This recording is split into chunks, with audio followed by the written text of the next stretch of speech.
Hello?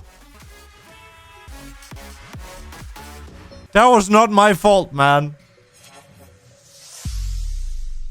Alrighty here then, welcome to yet another video. Today we're gonna just like chill with a Necrotic Wake 22. I'll just record it, Terry. We'll speed it up, slow it down where it's necessary so you guys can skip a bit of all the boring stuff and we're just gonna generally have a good time. Right, if you like and enjoy it and maybe learn something, leave a comment down below, subscribe and like the video, ring the bell for notifications if you want. Also, I'll be moving the stream over to YouTube soon, but until then, link is still down there to the Twitch. Alright, so here we are on for the first poll. We are pulling quite a bit of packs here. We're pulling the backpack as well. We are gonna pump the bleeds. We are flashing. We're using the Shuriken and Tornado. We're getting a good start off to this dungeon here. As you can see, we are having the bleed up on our trinket, which is resulting in us pumping nearly 88k DPS here. And this is the power of sub-rogue if you really want to pump some AoE damage. This is not always the case what you want, because you have also some options where it's really good just to sit back, relax, and just funnel some damage. So right, as we're clearing off this one here, we are playing Sanguine and Tornado. Storming, it's not Tornado, it's Storming. Sanguine is Storming here. And so I've made that very conscious decision not to play Crippling Poison. Imagine having everything being slowed as we are going into a Sanguine key. That's not very good. Everything will be healing up a lot more than it needs to, and we're really benefiting from the tank being able to just pull everything out on a whim. Also here we are having the mob over here with the hammer. If I remember correctly, I will actually go over and step that after the pack here so we can take the hammer and we can continue over. I can't remember well enough what pulled it.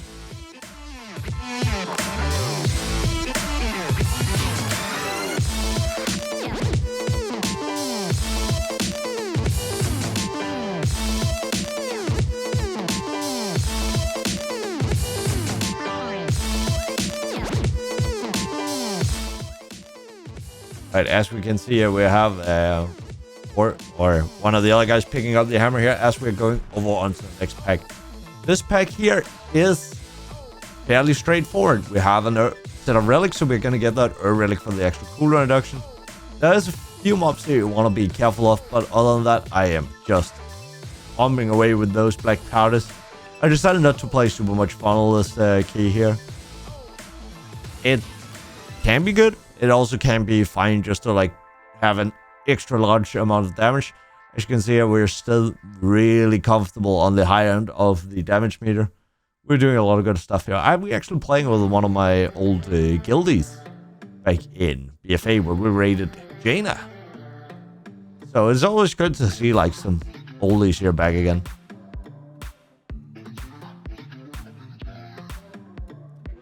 So obviously going into the next pack here, you want to make sure you have a bit of cooldowns ready, as the next pack is not a pack, but a boss. And we'll get our little Kyrian buffs here. This is the tank putting them out.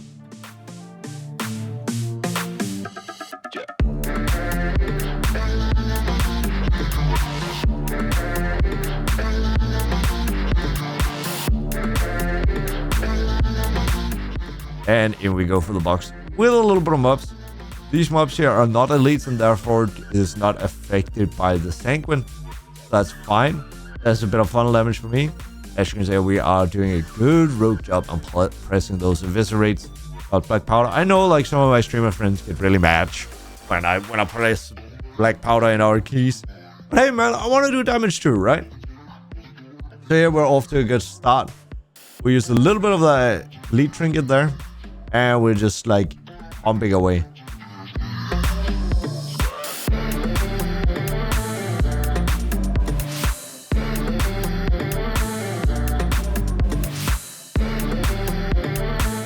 Alright, we have a wretch coming in here.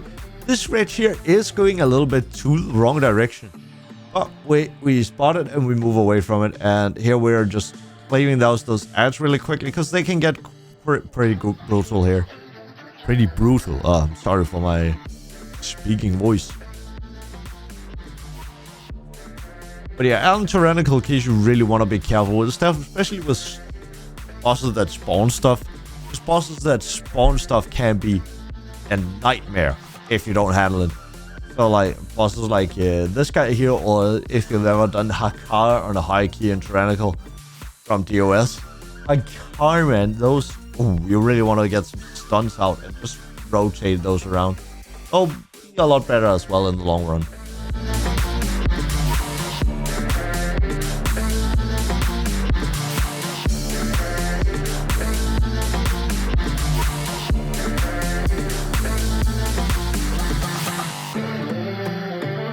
Right, so here I aim the blight towards the other green stuff, so we minimize the amount of place we have to take up and or space, because it gets quite limited here, especially when the fight drags on for a little bit. So when we drag it on for a little bit here, we can either drag it around towards up to the little balcony where we can like stand, we can go that way towards the next pack, or we can drag it back to where we cleared all the trash and we have like a nice longer space here. As you can see here, we ended up quite using a lot of that space. So it was actually pretty much a good idea just to go back towards that. So again, as a rogue, you saw that I dipped quite low there. As long as you're not dipping down to cheat death, it wasn't close. It wasn't close at all. You're perfectly fine. This guardian angel here was wasted. Like, because I still had cheat death, right? Basically, rogues are like, not even close. Alright, so like we end up in like the Lightbone getting down here. We get him down quick, so we're just gonna quickly walk over here to the next pack. This is also like a pack with quite a lot of mobs, and there's a lot of mobs in a lot of packs in here. It's really good for that Elite Trinket here, so I think, yeah, as you can see, we are definitely punishing the damage meters a little bit. Not as hard as the monk here. That bleed damage there, it scales infinitely with AoE. So now we're on the top again here, just like taking away of all those bleeds there. So one thing I want to like share with like a lot of the rogues here, that bleed trinket is incredibly good. It's really, really good here if you run the planned execution conduit as well, especially as you got it at the 3k rated one, the 278. 3k rating, you can get all conduits at 278, and it gets a massive amount of crit rating, which you can use to pump out even more crits. And especially when you have a lot of mobs, that extra crit chance is massively gonna improve the output of that trinket, as that bleed will be taking on everything. And as you can see here, that bleed is quite a bit overtuned, but hey, that's what we gotta have to make sure we can pump. So another class that benefits really well from that trinket is Demon Hunters, because their I-Beam does the same thing. I-Beam guarantees a crit to that trinket. You can literally put the bleed up on everything. Guaranteed every single hit with I-Beam. Absolutely nuts. So now we're going into where we have another Kyrian buff over here. These Kyrian buffs are really, really good, and we can actually use them to either funnel, because rogues use a funnel quite a lot. We've done another poll here in this key here with a friend of mine called Seal Dancer, where we just pulled like even more mobs over, and we just funneled here. Now we can see here we're pumping out some eviscerates. We're getting that lovely necromancer down nice and fast. And as it dies, so does everything else. The other mobs here don't count towards bursting, as it's technically only one mob. It's like a mob specifically designed for sub-rogues. It's real nice. Alright, so these guys here, the Marauders, are the bane of my existence. I don't know how many times I've accidentally stood in front of these here. I don't know, just stand behind or put a mark on the tank and just keep looking.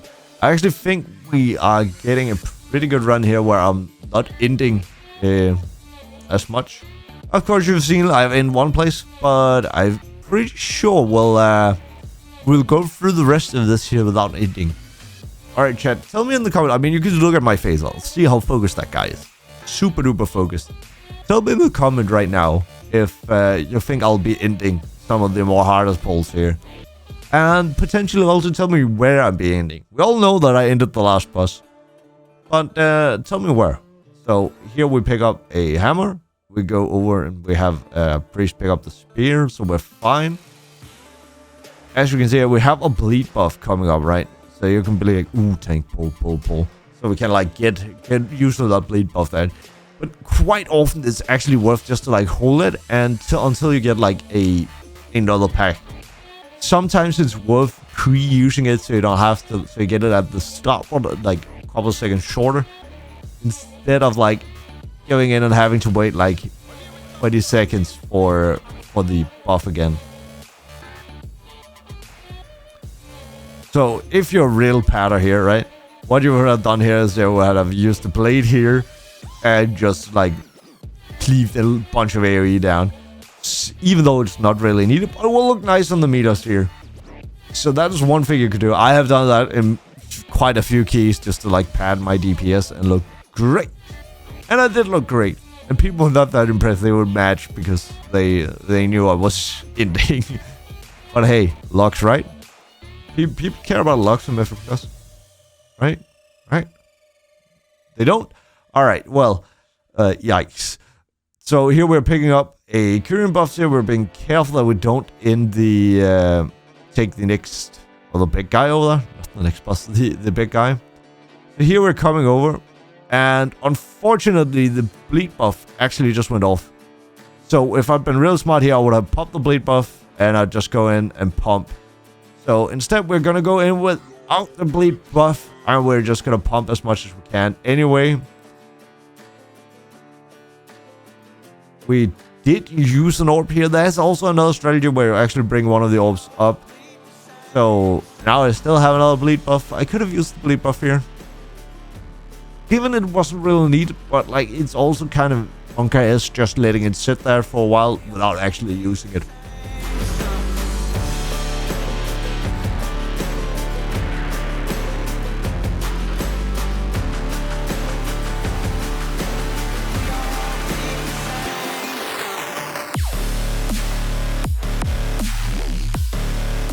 The good Shroudscape here. We have enough percentage, so we didn't really bother. Many people choose to play that pack. We just decided not to, as it is an option, you can not play it. And it's also one of those packs that is a low value, so you don't get as much. You get one mob count for it, or one mob's worth. There's a lot of better packs to pull instead. And we didn't need it, so we're fine. This boss here is kind of a annoying one, so it's not the worst on Tyranical, but the next one is. So good old Putricide 2.0 is a nightmare here. So we make sure we get out the pages. Here I'm actually like questioning myself, oh, did we need to blast them or was that something else? Like, if you CC the ads in a long CC, you do not need to kill them, because they will just disappear once the harvest come in. So if you pay attention to the mage sitting in that trap, it's now gone. And of course, one thing you also need to do on this boss here is to shift. As a rogue, you can dispel the enrage. You see there? Bam bam. Alright, so another one coming on. Saving Shuriken Tornado here. Well, this is really good once they're cleaved up. It's a common mistake that you think like just a little bit of cleave is enough for these ads here. We've depleted a lot of keys on, or I have depleted a lot of keys by the thing like, and just follow the boss. But it is just play it safe, guys, and just nuke down the ads, back on hitting the boss as well. So the quicker you're getting done with the ads, the quicker people can get back at damaging the boss, which means more damage in the long end. So whether you're funneling the boss or cleaning the ads, I mean, just clear it off with your teammates if they can handle you funneling the boss. It's a good option, but yet again, you're doing less DPS than that meter and getting less lux that nobody cares about.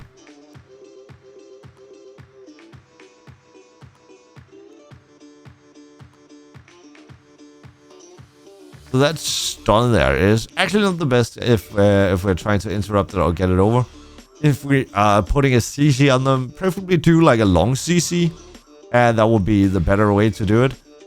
As getting them together is a lot better than having to like deal with them not being dead.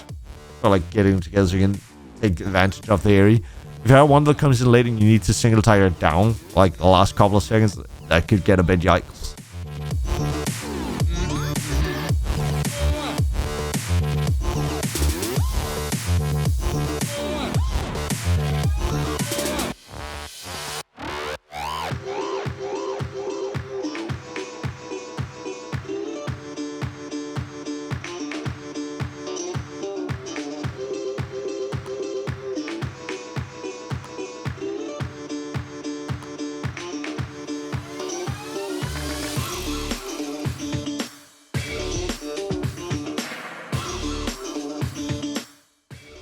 And down goes the boss. Pretty safe. And we'll just skip over this here. So we'll go up and we'll face the harder part of this dungeon here.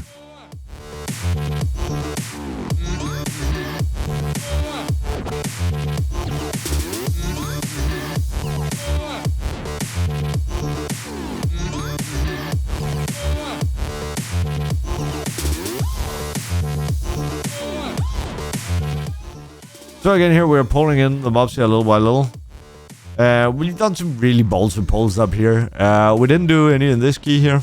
So here we are getting in the bleed buff and we press it with this Shuriken Tornado and making sure we have symbols up for that sweet crit buff there. So we can pump out some really nice damage. Here we're just making sure that we finish off as much as possible because we can just, if we want to like optimize the damage, we could just chain the big guy in. But he goes down rather quickly, so it's not like we're spending a whole lot of time single targeting anyway. That is one thing you want to do when you're funneling damage, right? You want to make sure you're spending the time like evening out mobs, so your teammates that are really good at cleave don't have to like sit around and single target, because that is not really good.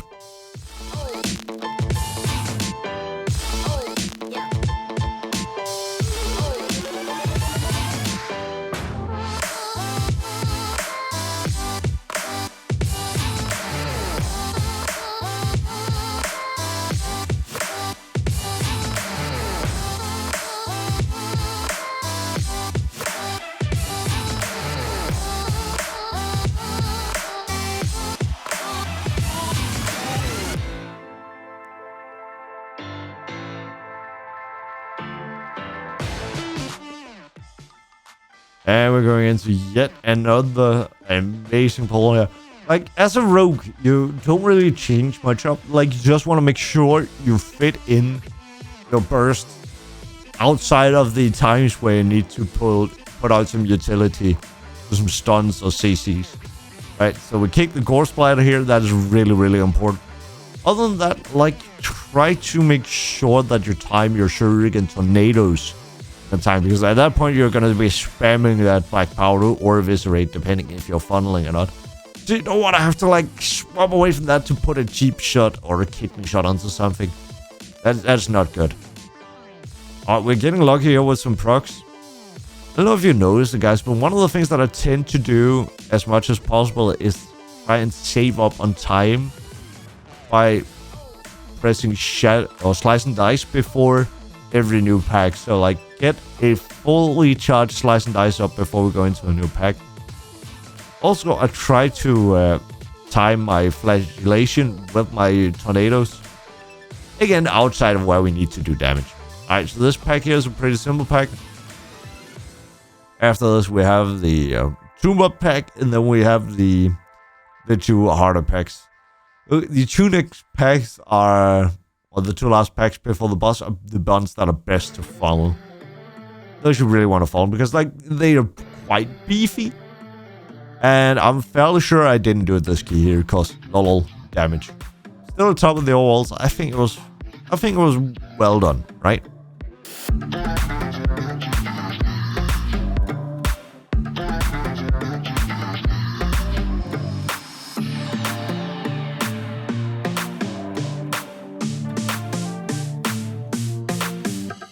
Next up, these two small lads here, we're just gonna skip lightly over this here, as it's really easy just to like, alright, give with the fixate, throw the cleavers into each other.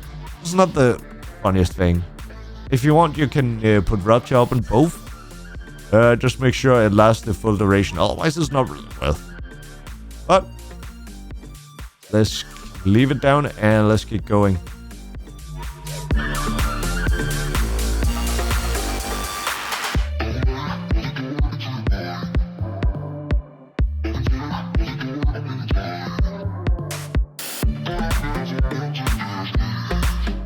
There we go. Here we have Gore Grind. And we do have a lot of cooldowns up here, so we're going to pop a Flagellation and our dancing symbols here, and we're just going to fly out some AoE damage here.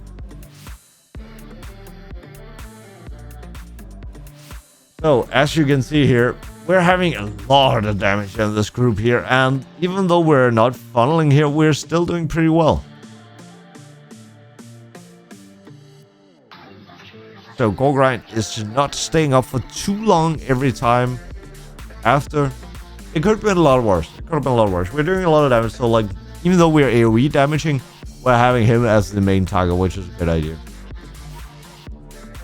I don't know how many times I've been hit by the God Slice when I've been like tired. Very high keys like late at night and really tired. That God Slice will slice you up from behind. One more pack before the boss.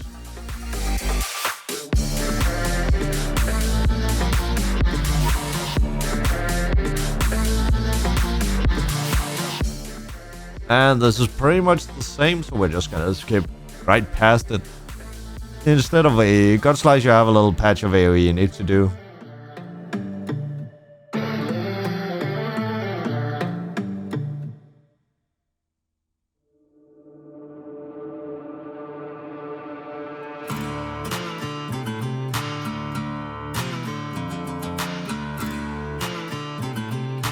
Alright, so this boss here is the worst one by far in this dungeon here. So what we want to do here is we want to get some damage out on that at there. So the first and third hooks you want to throw up onto the platform. And the even ones, so the second and fourth, you want to throw straight into the boss. That's to stop his chase. And it will be a lot easier.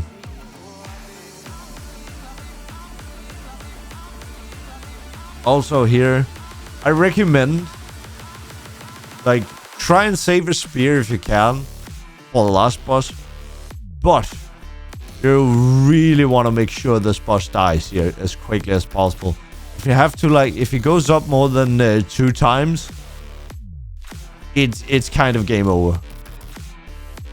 You really want to use some weapons here. Like, I sometimes even use quite a bit of hammers as well, just to get a little bit of extra. They don't do much, but it's something. And it's quite useful. Hammers are also best saved for the last boss. But this one here is such a nightmare. So you see, we have our healer here dipping down once. And we're tossing the chain up here just as he jumps back up. So he's not getting a whole lot of time up there. So the reason why you want to be quite quick on these here, because on Tyranical, those mobs have so much health and they're literally just going to run you out. So here, second time he comes down, right? We have 2 mobs to deal with and the stacks have gotten quite large. Here I'm lucky enough to get a buff. And we finish off the boss. Our tank could not have lasted much longer there. So now it's up and on the way to the last boss. We still have lust left, and I believe we have a spear as well.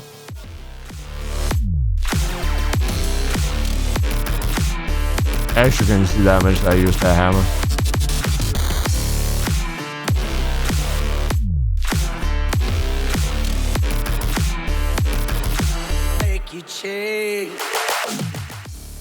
Alright, Comet Storm. So I prefer doing this as like a little circle pattern where like starter step is everybody just positioned on one side of the boss if you have a lot of melee, and just do a little starter step in the circle around. So this is luckily not yet. We're ending this here, so we're gonna teleport. I like to use my my Venfield teleports down here just to get that quicker up. Here I make the grave mistake of popping symbols without having dance up. I should just have hit the ad. Luckily we're fine. So everything is a-okay. Last boss here is a bit of a pain, so I luckily this time here, like, some people tend to forget this, right? And just like, oh, we gotta get back at the boss. They actually want to move away into the corner to drop the puddle here. So see, I almost effed it up there. So what you want to do here, as you saw from the beginning of the video, right? You want to make sure you have that nice little space there, and just not put down a piece of crap in the middle of where the boss is standing. And you want to make sure that you don't get up right into the comment storm, because like you can't really move out of it if it's badly timed. Normally you can also blame it on your teammates and say, guys, why the F did you put the comment storm there? Easy solution. Simply just look at your timers before you click the angel. If comment storm literally just have finished, I mean, you could see how not to do it right in the intro. So take the video back to the beginning if you need a refresher on what not to do. Or you could also just keep watching. We'll be seeing it here soon. So you can use the hammer here to break the shields rather quickly. However, you could also just look through them. What we ended up doing.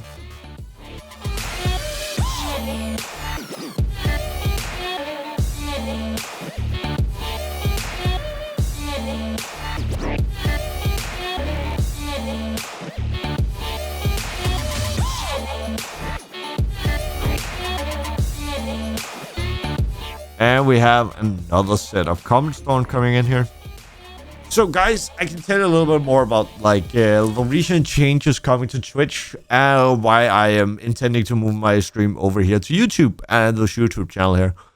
So normally we do a lot of viewer keys or viewer rates mostly. Actually, we're gravitating a bit towards keys as well, and just a lot of fun content here with our community, helping you guys either just have a good time, like some nice people to play with, or just like having a great time getting some keys done, or getting a little help to get started with the game here into raiding adventures. So what we're doing is that we're likely going to move over to YouTube from Twitch, as Twitch are yet again cutting down into creators' revenue. And if that keeps happening, I will end up like this. Just like this here in game, flat on the ground without being alive, because streaming is expensive. The electricity is quite expensive, and Twitch is always taking so much from the support giving to the content creators. Let alone that their ad revenue is share of your ad revenue is literally like less than 1%. So hopefully you'll enjoy the content I will be live streaming here on YouTube as well. And now you know that we'll be doing that at some point. The stream will likely also be there over on Twitch, so you can come and watch that as well.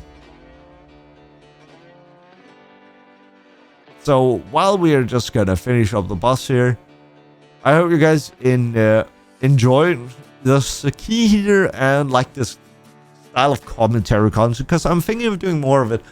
It's nice long form. You get to sit down, enjoy a coffee, maybe play some games while or push a key of your own while you guys listen to sweet commentary and some good music. Hope you enjoyed the music. Let me know what you thought in the comments down below. And until next time, guys. Oh, before you go, don't forget to like the video. I mean, you watched all the way this far here. Please like it and leave a comment. Alright, take care, guys. I'll see you in the next one. Bye!